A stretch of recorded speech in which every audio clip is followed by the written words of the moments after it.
यहाँ पे कहानी नहीं, घटनाएं सुनाई जाती है।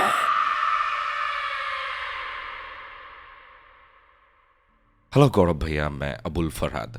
पिछले 4 महीने से मैं प्रेत कथा सुन रहा हूँ। आपके आवाज में ये घटनाएं सुनना मुझे बहुत अच्छा लगता है। आज जो घटना मैं आपको लिख रहा हूँ वो मेरे एक फ्रेंड के साथ हुई थी। उसने जैसा मुझे बताया था मैं ठीक उसी तरह आपको लिख रहा हूँ। तो मेरी फ्रेंड है मानसी नाम की। उसका घर शहीद खुदीराम बोस के जन्म स्थान मौवनी के पास वाले गांव में है। जैसे कि हम लोग सभी जानते हैं कि गांव में लोग रात में जल्दी ही खा पी कर सो जाते हैं, तो वहां पे भी कुछ ऐसा ही था। तो वहीं पे उसके गांव के बाहर एक खंडहर जैसा घर था, जहां पे लोग रात तो दूर दिन में भी जाने से डरते थे। गांव के लोगों में वो घर के लिए बहुत डर था। गांव के लोगों से मैंने भी सुन रखा था कि बहुत साल पहले वहां उस घर में एक तांत्रिक रहता था, जो हर अमावस की रात को साधना करता था और बहुत से आत्माओं को उसने उस घर में कैद करके रखा था, जो आज भी उस घर से रोने और चिल्लाने की आवाज निकालते हैं। इसी वजह से गांव के सभी लोग उस रास्ते को अवॉइड ही करते थे। तो एक दिन मेरी दोस्त मानसी को अपने खेत से लौटने में थोड़ी देर हो गई थी और जल्दी घर पहुंचने के लिए उसने वो खंडहर के पास वाले रास्ते को लिया। अंधेरा बस होने ही वाला था और मानसी जब वहां से गुजर रही थी तभी उसने उस खंडहर के पास वाली झाड़ियों से एक आवाज सुनी। आवाज ऐसा था मानो कि झाड़ियों में कुछ है।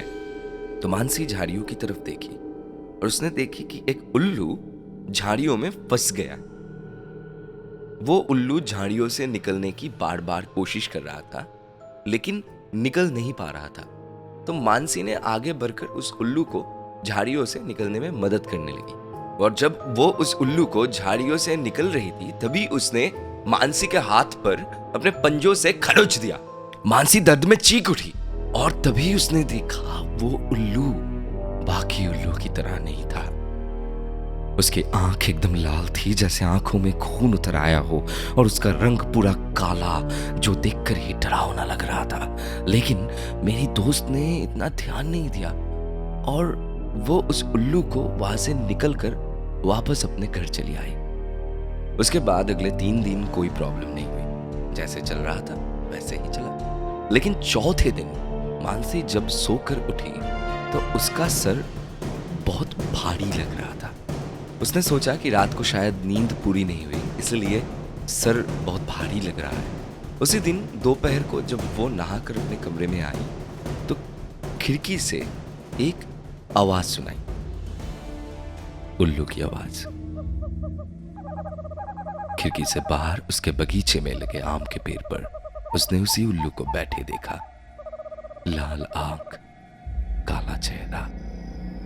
जैसे उसने उस उल्लू को देखा वो वही बेहोश होकर गिर पड़ी। मानसी ने फिर जब आंख खोला तो उसने देखा कि उसकी मां उसे देखकर रो रही थी और दीदी उसके सर पर पानी की पट्टी लगा रही थी।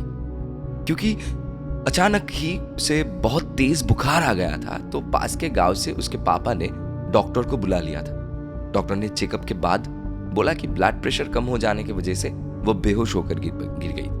चिंता की कोई बात नहीं है, वो एकदम ठीक है अभी। उस दिन फिर कुछ नहीं हुआ। फिर अगले दिन उसके साथ अजीब सी घटनाएं घटने लगी। उसके पूरे शरीर पर लाल निशान हो गए थे, मानो किसी ने उसे बहुत बुरी तरीके से पीटा हो। अचानक फिर उसे बुखार हुआ और वो फिर से बेहोश हो गई। उसकी ये हालत देखकर आंटी का रो रो कर बुरा हाल हो चुका था। तो इस बार भी उसके पापा ने पास के गांव से डॉक्टर को बुला लिया था और डॉक्टर उसे देखकर चौंक गए। वो सोचने लगे कि मानसी के पूरे शरीर पर जो गहरे या काले निशान हैं वो कहां से आए, और ये देखकर लग रहा था मानो उसे कोई बहुत दिन से पीट रहा हो। उसके आंखों के नीचे नीले दाग भी हो गए थे, जैसे उस पर किसी ने बहुत बुरी तरह से अत्याचार किया हो। डॉक्टर बाबू ने ये सब देखने के बाद कुछ दवाइयां दी और कहा कि देखिए, अगर इन दवाइयों से ठीक होती है तो सही है, वरना कुछ सीरियस तो है, हॉस्पिटल में एडमिट कर दीजिएगा। और ये कहकर डॉक्टर बाबू वहां से चले गए। उस रात को उसकी माँ उसके बगल में ही सो गई थी। आधी रात को जब आंटी की नींद खुली, बगल में मानसी नहीं थी। आंटी का डर से गला ही सूख गया। उसके बाद उन्होंने उसके पापा को बताया और आधी रात को उसके पापा गांव के कुछ लोगों के साथ उसे ढूंढने निकल गए और उनको मानसी उसी खंडहर के सामने दिखी। तब मानसी कुछ बड़बड़ा रही थी खंडहर को देख के। लोगों के पास जाने पर मानसी फिर से बेहोश हो गई। उसके पापा उसे वहां से उठाकर घर लाते हैं और सारी रात पास में बैठकर ही वो लोग गुजारते हैं।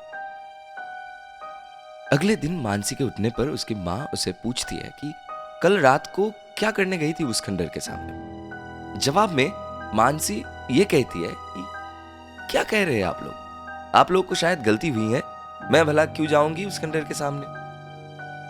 उसके पापा उसके माँ को शांत करते हुए कहते हैं कि बाद में ये सब पूछना, पहले उसे खाने के लिए तो कुछ दो। इस घटना के बाद सब कुछ चेंज हो गया। मानसी दिन में अपने घर में रहती थी, लेकिन रात को उसी खंडहर के पास चली जाती थी। जैसे जैसे दिन जाने लगे, मानसी के अंदर धीरे धीरे परिवर्तन दिखना शुरू हो गए। वो खाना खाना नहीं चाहती थी। बीच बीच में वो कहती कि मुझे बहुत मारा है उन लोगों ने, और सिर्फ उस आम के पेड़ की तरफ देखती रहती थी। तो एक दिन उसकी मां देखती है कि उसके खिड़की पर एक उल्लू बैठा है और मानसी उस उल्लू को कुछ कह रही थी और कहते कहते दीवार को अपने हाथों से नोच रही थी। यह देखने के बाद उसके मां ने उसे आवाज दिया, मानू मानू क्या कर रही हो ये सब। लेकिन मानसी ने कोई जवाब नहीं दिया। वो सिर्फ दीवार को नोच रही थी। आगे बढ़कर उसकी मां ने पीछे से उसकी पीठ पर हाथ रखा और उसे फिर बुलाई, लेकिन जवाब में उसने जो कहा उसके लिए उसकी मां बिल्कुल भी तैयार नहीं थी। मानसी ने पीछे मुड़कर भयंकर आवाज में चिल्लाते हुए कहा, बोला ना जाने के लिए समझ नहीं आता। और उस वक्त मानसी के आंखों में आंखों की पुतलियां नहीं थी। उसकी आंखें पूरी सफेद हो चुकी थी और चेहरे पर नोचने के निशान थी। उसकी मां ये देखते ही डर से पीछे हट गई और दौड़ते हुए उसके पापा को बुलाया। उसके पापा ने भी वही चीज देखा और देखकर दोनों ही डर गए। फिर बिना देर किए उसके पापा ने गांव में शमशान के पास से एक तांत्रिक को अपने घर में बुला लिया। तांत्रिक के घर में पैर रखते ही मानसी जैसे चटपटाने लगी। तांत्रिक सबसे पहले घर के चारों दिशाओं बहुत अच्छे से देखा और उन्होंने भी आम के पेड़ पर बैठा उस उल्लू को देखा। तांत्रिक बाबा एक मंत्र से उस उल्लू को मारने के लिए आगे बढ़ा, लेकिन वो उल्लू मानो जैसे बहुत शक्तिशाली होकर तांत्रिक को आक्रमण किया। तांत्रिक मंत्र बल से उल्लू को वहां से भगा दिया और उसके बाद तांत्रिक ने कहा कि ये जो उल्लू है, इसके द्वारा वो आत्मा आपकी बेटी के अंदर प्रवेश की है। उसके बाद तांत्रिक बाबा ने घर के एकदम बीच में हवन किया और बहुत तरह के तंत्र मंत्र से मानसी को ठीक कर दिया। उसके कुछ दिन बाद गांव के बुजुर्गों से पता चलता है कि आज से 50 साल पहले अमावस की रात को तंत्र साधना करने में कुछ गलती होने की वजह से वो तांत्रिक अलौकिक तरीके से मर जाता है और जितने भी आत्माओं को उसने पशु पक्षी के शरीर में कैद करके रखा था, सभी को मुक्ति मिल जाती है, सिर्फ इस उल्लू में कैद आत्मा को छोड़ के। और ये उल्लू ही वहां से रोने की और चिल्लाने की आवाज निकालता है। तो गौरव भैया, ये थी मेरी दोस्त के साथ हुई एक सच्ची घटना। आशा करता हूं हमारे प्रेत कथा परिवार को पसंद आएगी। बहुत ही यूनिक एक घटना है, मुझे बहुत अच्छा लगा। आप लोगों को कैसा लगा कमेंट करके ज़रूर बताइएगा। लाइक करना ना भूलिए, सब्सक्राइब करना ना भूलिए। हर शनिवार रात 10 बजे एपिसोड आ जाता है प्रेत कथा हिंदी चैनल पर। अगर आपको भी घटना भेजना है, सच्ची घटनाएं भेजना है, तो बहुत सिंपल है भेजना। You can mail me at pretkatha@gmail.com। or you can send your true incidents over Facebook. All the links are given in the description. So और कुछ बोलने के लिए नहीं है अभी. आज का घटना कैसा लगा आप ज़रूर कमेंट करके बताइएगा. आज के लिए मैं चलता हूँ. मैं गौरव था आप लोगों के साथ. साउंड में शोमोदीप, ग्राफिक्स में अनिकेत. यहाँ पे कहानियाँ नहीं घटनाएं सुनाई जाती है.